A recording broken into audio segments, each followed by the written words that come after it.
Lisa, thank you very much for joining us. Life After the Navigator is the film that we're talking about today. It's a really complex story, and I wondered whether, or how, to be honest with you, you even knew how this story existed. Wikipedia is the short Really? answer. It's the short answer. So I think I've had a lot of emails and messages from people who've seen the film who found out about the documentary because they've just watched Flight of the Navigator and had the same reaction that I did was, I love this film. I wonder what happened to this kid actor. And I had missed all the headlines in 2016 that, the headlines that people know about. I don't know why I missed them, but I did. And so when I was thinking about doing another Life After film, I Googled Flight of the Navigator, Googled Joey Cramer, and then just saw his list of run-ins with the law. And I just thought, I don't know how that happened. I had no idea. And at the time that I found out about it, he was still in jail, from what I could understand from Wikipedia. It said he had a sentence of 2 years less a day, so I could only assume he was doing the full sentence. And then I tracked him down in the correctional center, and then we became pen pals. But it was this really, it's a strange moment where you grow up with a kid and this film that you love, and then you read the headlines, and they're quite strong headlines, and it's quite shocking. So I think I found out about it through the internet, the wonders of the internet. And the thing is, as well, is that he is a very vulnerable, damaged person. That's what we learn throughout the documentary. So you said that you become pen pals. How do you then approach him and say, look, I am a documentary filmmaker and I want to tell your story? And how then do you earn his trust for him to then hand it over to you to respectfully tell his story, really? I was very lucky that he trusted us. We had this, when I first reached out to him, all you can do is send a message to the correctional center, because I didn't know which one he was in, but I knew from his sentence that he was correctional, not federal. So I just sent a message to the BC Correctional Center headquarters and said, look, this is his name and his birth date. I'd love to get in contact about doing a documentary. I don't know how to reach him, but these are my details. This is my phone number. This is my email. And they said, okay, well, we'll pass on the message. And then if the information you've given us is correct, like his full name has to be his full name and his correct birthday, then if he wants to reach out to you, he will. So I sent the message, not even knowing if it got to him or not. And then I got a call from his adorable mother, Carolyn, who you see in the film, to say he got your message. He'd love to chat further. He had trouble with the phone from the jail. So this is the address that you can write him a letter at. So I wrote a letter. I'm a big fan of handwritten letters. I think it's a lost art, like 80s movies. So I typed up a letter, mulled over it for a couple of days, and then hand wrote it out when I was happy with it. Just to say, I guess the same as what I told Sam for Life After Flash was, this is your story. I'd love to give you a platform to tell your story, how it actually happened, maybe inspire people with your recovery journey. I'd love to just explore the option of doing this. And then he wrote back straight away. Then I would write back straight away. So I knew back then the postal service in Canada was reliable. So I knew that 2 weeks to the day of my letter being sent, I would receive one from him, because it took a week either way. And just that letter writing experience, I think, really helped build the trust initially, because we would talk about our lives, but talk about what we could do with the documentary, talk about his music, talk about what is possible when he got out. And then when I went to see him in person, which we did that first interview with his NASA jacket, he was out probably about 5 months. And before that, we'd sent him a camera as well. So I would Skype him and just kind of build his trust that way. But I think we just had such an instant connection through the letter writing that when we first met, it really was like meeting an old friend that I had known for 20 years. Like, it was just this instant connection. And I had initially thought, like I did with Sam, that we would start off slow. I would start with interviews talking about the film and Flight of the Navigator. And then as we got to know each other over a period of a year or two, then I would start to get into the more hard-hitting stuff. But he was just an open book. And that first interview we did was the one where he just kind of let it all out. And I think it was kind of cathartic. But yeah, I think just the letter writing, it just created this instant connection that we didn't need to almost develop a relationship in person. It was already there when we met. It was organic, really. It really was. Yeah. And then enveloped is the story of the making of. So can you tell us a little bit more about that? And how you then got in touch with the director and all the other kind of cast and crew that participated. I have to give a big hats off to Randall Kleiser, who directed Fly the Navigator. So I got his email through Joey, because when he had heard about Joey's arrest, he had reached out. So they had reconnected as a result from that. And so when I was talking to Joe, he just said, look, email Randall. He'd love to hear from you. I had at the time was about to do the LA screening for backers for Life After Flash. So I emailed Randall and I said, look, this is what I'm thinking. Joe's up for it. Obviously, it's your film. I would love to have your blessing. I'm doing this screening in LA. Like, if you want to come along, come along. And he came. And I was so surprised that he came. And he watched it, and I had a really brief chat with him afterwards and said, look, I would love to do a similar film, but with Fly the Navigator. I love it. I'd love to celebrate it and tell Joe's story. And he said, I think it's a great idea.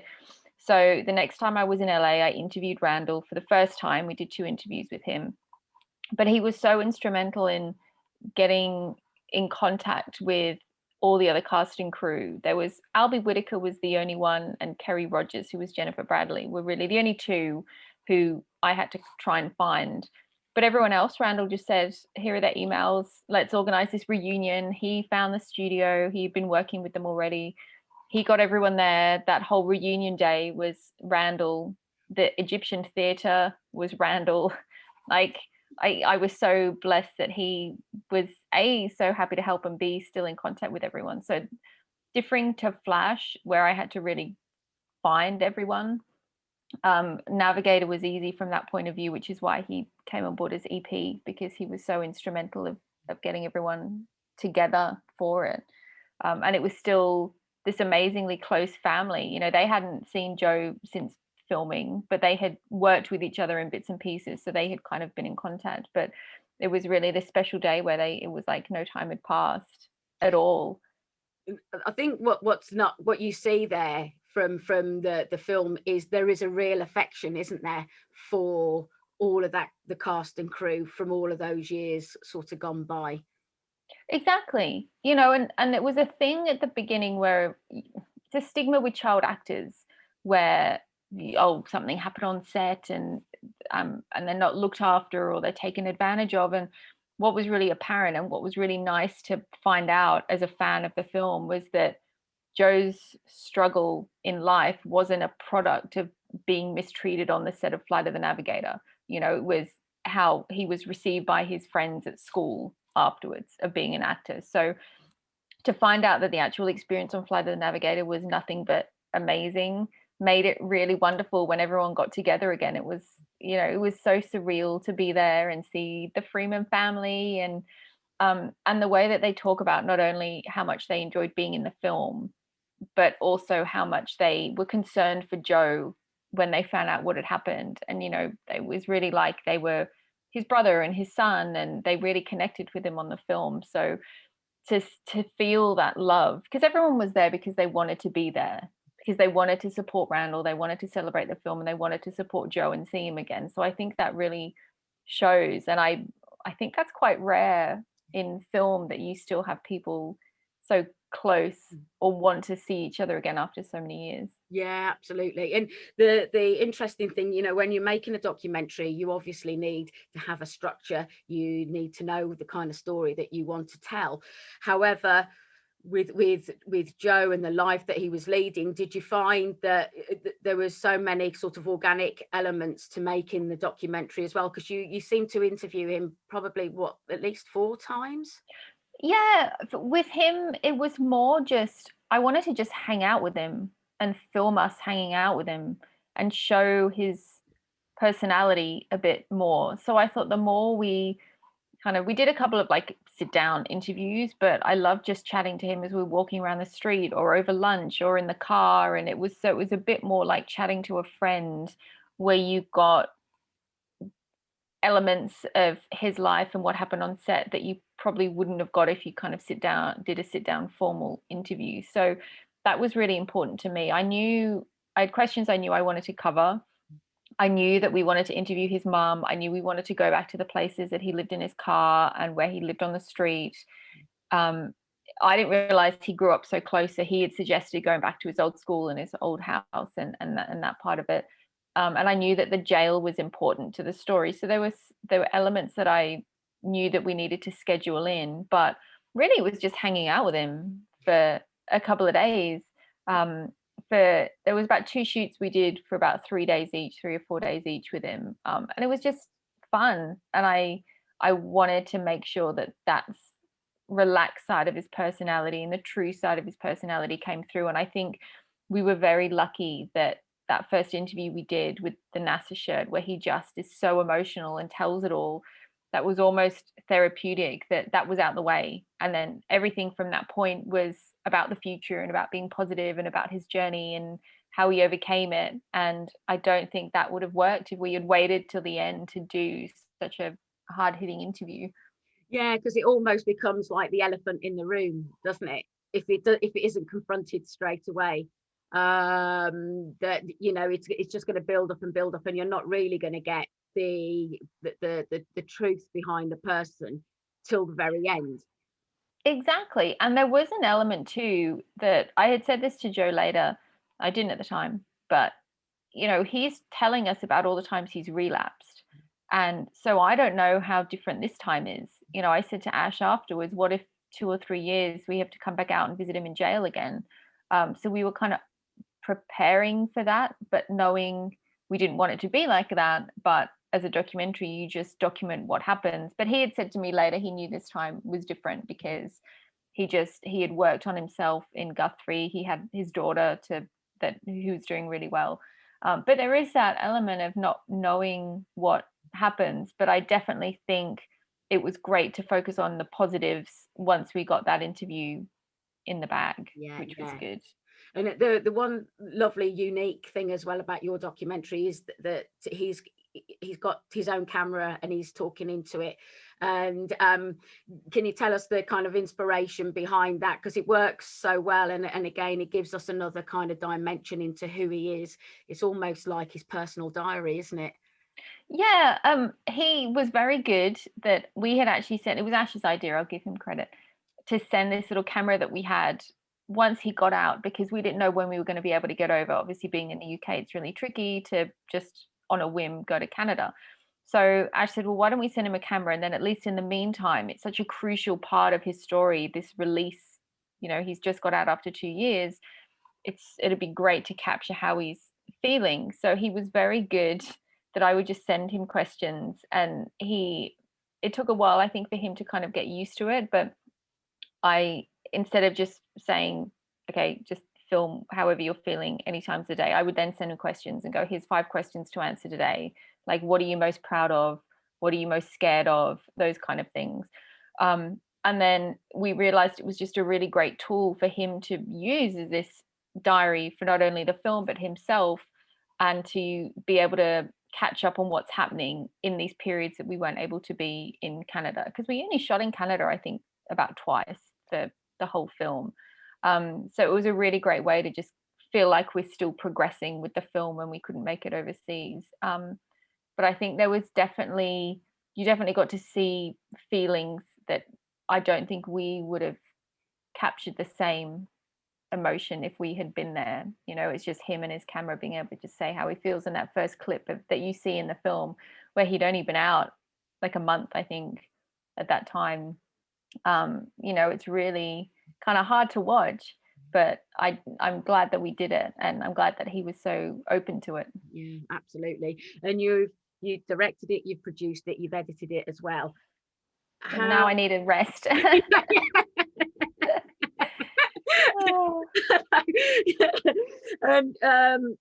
what I was interested in thinking is, how do you then get any objectivity yourself, because you're so immersed in this story? Did you show it to like other producers or friends or family, how do you step back and just give this objective view of the film that you've made? I learned a lot from doing Flash.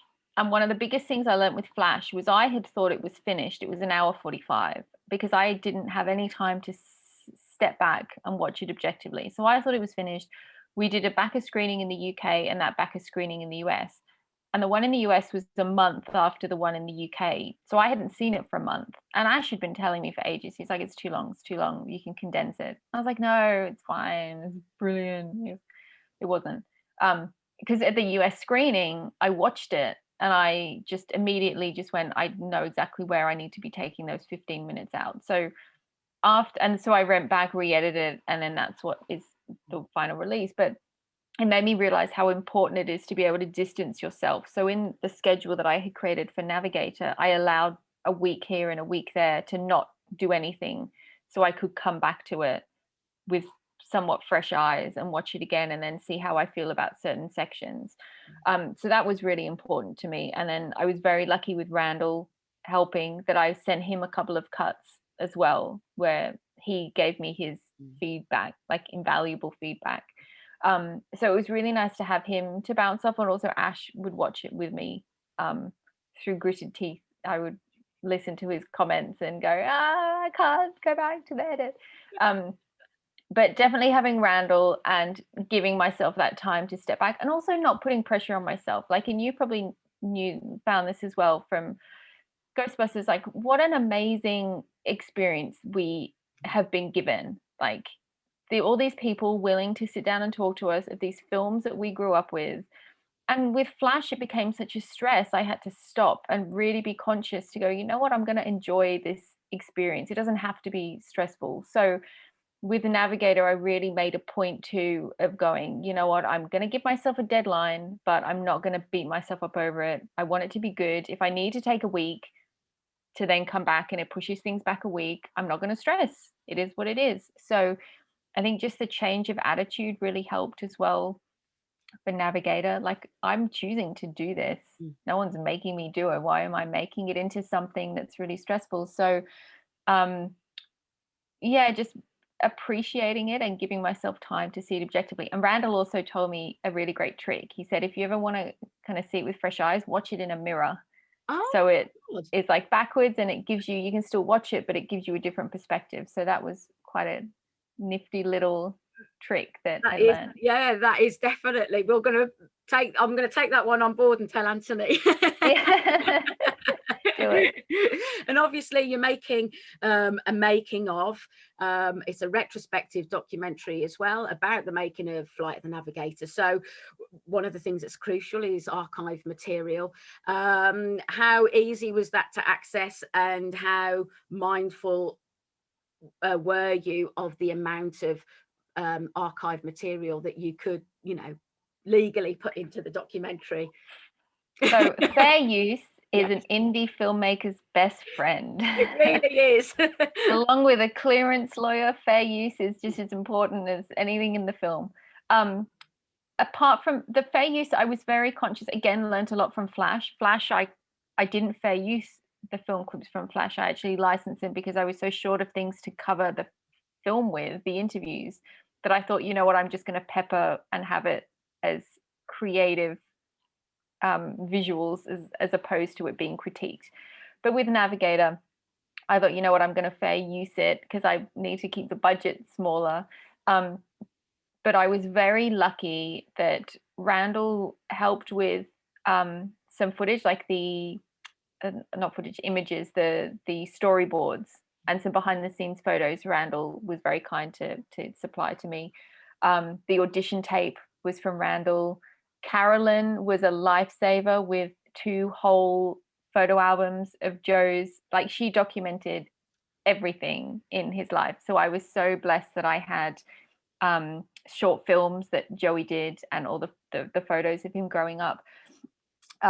So from that respect, I really favored the personal photos and things that I knew I could use from people like Tony Urbano, who was one of the puppeteers, gave me some photos as well. And Ed Ife gave me some of his images to use of his sketches and things. So where I could, I certainly in this one favored photos and video that I was given.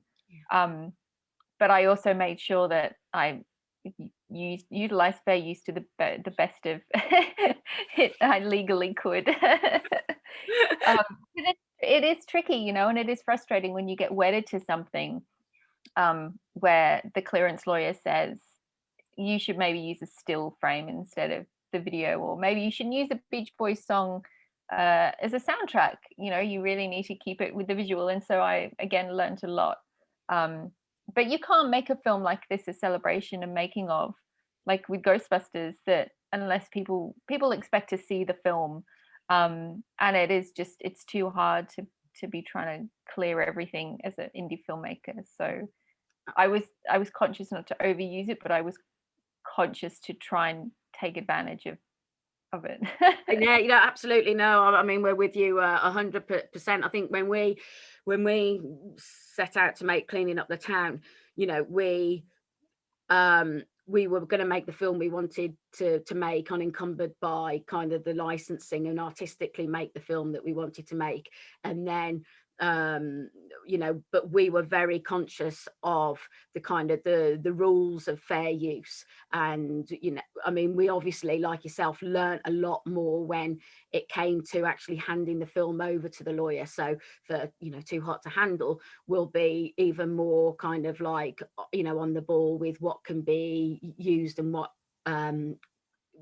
can't be used. But I think it's really important to artistically not restrict yourself, and it is about making the film that you want to make. And there are things that, and interestingly enough, and I don't know if you found the same thing, but we found that once we'd made these changes, that, you know, the lawyer would say that has to definitely change. And we're like, oh, do we have to? And then we would find an alternative that we could use, you know, something like Sigourney Weaver, for instance. Not you know, she talked about comedy. We couldn't just use an image of Sigourney Weaver. We had to use an image of her at that period, you know, doing comedy. So then what you find is that the end result was actually richer because of what we were able to do afterwards, and because we're following that fair use. So for us, we found like there's an improvement. I don't know whether you found the same. 100%, because it did open up. With Flash, it was a creative decision to not fair use the film clips, but I was all geared up to, like, I was looking into licensing the Queen soundtrack, and I mean, that is a small like apartment. And I was emailing, like, I sent Brian May the clip of his section, and he said, oh, why don't you you know, it'd be nice to hear Freddie sing when Howard's talking about it. And I said to him, Brian, you're too successful, you're too expensive to license. I can't afford to license it. And so he was even trying to help, like, how can I get discounts of the music? And then it was the clearance lawyer, like, he was so sweet. And then it was the clearance lawyer who said, actually, you can fair use Queen's music here because you're critiquing it. And so that opened up to, oh, I can use Aura's theme. Oh, and he mentions Hero. I can use Hero as well. So suddenly it did open these doors of, it could be this section that I had wanted, Brian had suggested, you know, you can actually hear the music, and it does make it richer. And so with Navigator, it wasn't just the clips of Flight of the Navigator that I was using, but suddenly it's, oh, I can use a clip from Short Circuit, I can use a clip from Pee-wee's Playhouse, I can use, so it does kind of expand the possibilities of what you can do without kind of taking the mickey a little bit. Yeah, exactly. And of course the film is made, it's 1986, wasn't it, if I remember rightly? Yeah. So we're in the golden age of practical effects. So what was it like talking to the kind of the puppeteers and learning the stories of how, you know, all of these puppets, you know, were brought to life? It's amazing. It's so amazing, because it is like this magical time in film that they don't have anymore. So you're not only hearing Joe's story of how he really thought it was real, and his connection to these physical puppets that he became friends with almost, and he really connected with them when he was filming, as though they were the real aliens. But just to I love makings of, and I love the little tidbits that you find out. So just to be talking to these two guys that are the reason that this film is so magical. And I didn't know Tim did the voice of Johnny Five for Short Circuit, so I was super excited when I found that out, and he was doing the voice. And it's so weird when you hear, you know the voices so well of the Puckmarin and Johnny Five, and then you're hearing it in person, and just the care, the level of care that they put into these puppets and how it works, and the films. Like you know that you appreciate the films for what they are. You know, you see them and go, that's a really cool puppet and that's a really cool scene. But when you find out the level of involvement that went into making these puppets perfect and masking the strings and the problems that they had and the problems that they overcame, like there's such this level of passion of what they do and pride in what they do. It just, you appreciate these films so much more when you find out the work that actually went into them. And I think that's why it's so special too, because people actually cared about them, as opposed to it just being a budgetary thing, or you know, it's a sequel or a remake or some other reason other than to any other reason than to just tell a great story and make it magical for kids. So it was so amazing to meet them, and I adore them even more now I've met them in person. And as you said, the documentary is an independent film. So, and you also did a crowdfunder. Can you tell us a little bit more about your experience doing that? Is that something that that was, I know for us, it was kind of a blessing and a curse. And I wondered what your experiences were, and why you went down that path really as well. The crowdfunding for Navigator was something that I really tried not to do. I had, after Flash, like you say, it is a blessing and a curse. It's such a great experience that you meet these people that you never would have met. It's such a community spirit. Like we, for Flash, were getting sent hard drives when we ran out of space, and people were offering their couches. And it was really this amazing experience. But there is this small percentage of the experience that is really hard and makes you think, I actually don't want to do this anymore. I don't want to do it again.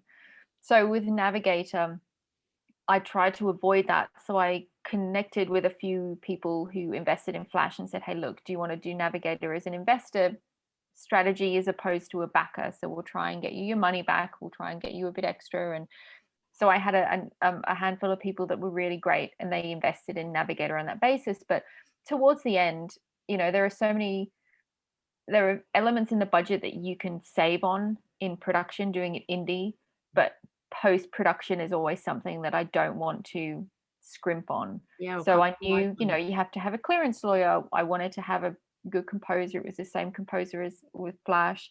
You know, you have to have an E&O policy, audio mix, all these things that I wanted to do properly, that, you know, you can't sleep on someone's couch in return for an audio mix. Like they need to work. So I just thought, okay, I'm going to, even though I'm putting most of it on my credit card, it would be nice to have a little extra if I can. You know, I didn't put too much effort into the campaign. I didn't hit the goal, but that wasn't actually my goal. I just thought whatever I get will be greatly appreciated. You know, for Flash, and you probably would have done the same. You normally, with a crowdfunding campaign, you run it for a month, but you lead up in the months beforehand, really pushing it and pushing it and pushing it. And I just kind of launched it without any notice. I just put it up and said, look, if anyone wants to join, that'd be great. So I didn't put as much pressure on myself from that respect. Obviously it would have been nice to hit, because it would have saved some of my credit card fees. But it's definitely, crowdfunding is definitely something that it's not just an easy decision for me to do. I said to you before this call, I'm thinking of doing a crowdfunding for the next film. But there's a lot to pros and cons with it to do. So it was definitely a last resort for Navigator, but it definitely helped because I had such a great supportive group from Flash that a lot of people just from Flash helped with Navigator. I think as well, you what you're saying there as well is that, as filmmakers, I mean, it took you far less time than it took us, but there is such a sense of responsibility to honor what people have put in, their hard-earned cash. It does Exactly. put an extra stress on, doesn't it? Apart from all the other kind of sometimes toxic and negative comments you get from people who unfortunately have no understanding of what it takes to actually make a film. Exactly. You don't want to let people down. You feel disappointed if something takes slightly longer than you anticipated, which is inevitable with indie film. So there is an element of feeling really bad that I can't get the posters out in time, or the post is taking too long to get signed copies back, and I'm really sorry. And so it is a pressure because you don't want to let people down. Like you say, they've put in their hard-earned money to support this project. So you want to be as transparent about it as possible at the beginning and say, hey, look, this is the anticipated timeline. We can't guarantee it, but at least what I know with mine and what you did with yours was we finished the product. At the end of the day, they weren't campaigns that took people's money and they're kind of sitting in limbo, which I think is a really great position to be in as indie filmmakers, to be able to actually deliver the film, even if Blu-rays might take a bit too long. But I think the main thing is, as long as you just keep updating people and keep people in the loop of where it's at, that definitely eases the pressure of it. But it is hard when you're kind of, people are going out of their way to support you and you want to return that in the best way you can. Yeah, exactly. And of course, everybody that worked on the original film, that have participated in the film, have been incredibly supportive. What were their thoughts when you first showed them showed them the film? It must have been terrifying. I was petrified because we had a back screening, which I would have loved to have done in person. COVID has robbed many people of many things, and it robbed us of film festivals and allowing Joe to see it with fans, which we will do eventually. But I wanted to have an in-person screening where the backers could meet Joe and watch the film together and just have that, feel that response in person and be able to talk about it afterwards. So we did a Zoom screening, which I was still really nervous about, but everyone really loved it. And Joe popped up at the end as a surprise to do a Q&A with people. So that was really lovely. I've been very, very lucky that this one has been really well received by fans, and I have had more emails and messages and seen more social media posts about it than I have from Flash. Funnily enough, even before it was released, I had already had more than I had on Flash. So I think people are really connecting with Joe and his story. So after the backer screening, I relaxed a little bit of how people would react, because then 2 days later we were having a cast and crew screening. So like all the puppeteers and Randall, and they all watched it for the first time, and Joe saw it for the first time in its entirety, completed. So that was nerve-wracking, but he really enjoyed it too, which is good. But it's always nerve-wracking showing people your work. It's human. It's so personal. We put so much into making these films. They become like our lives, really. And so it is really important that the people that see it, and especially when they are so highly regarded and respected, that you want to feel at least your film is worthy of their participation. Exactly. And I think the main thing is, if the person that you're doing the film about and the people involved in the film love it, like that for me is a win.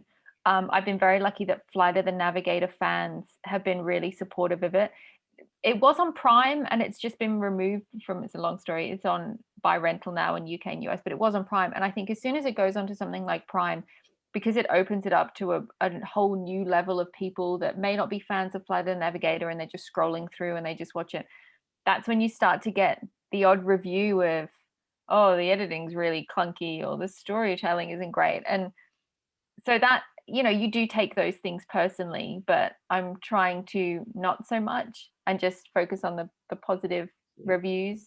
But it is hard to sometimes, you put your heart and soul into these things, and it takes someone 2 seconds to write, oh, it's okay. Well, yeah, but again, you don't know what goes into, a lot of them don't know, what goes into making it. But it is available on Blu-ray. Where can people buy the Blu-ray?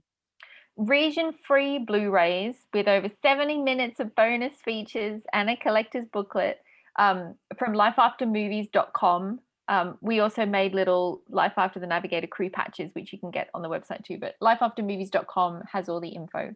Fantastic. And you've got another Life After documentary in production. Would you like to say a little bit about that? I do.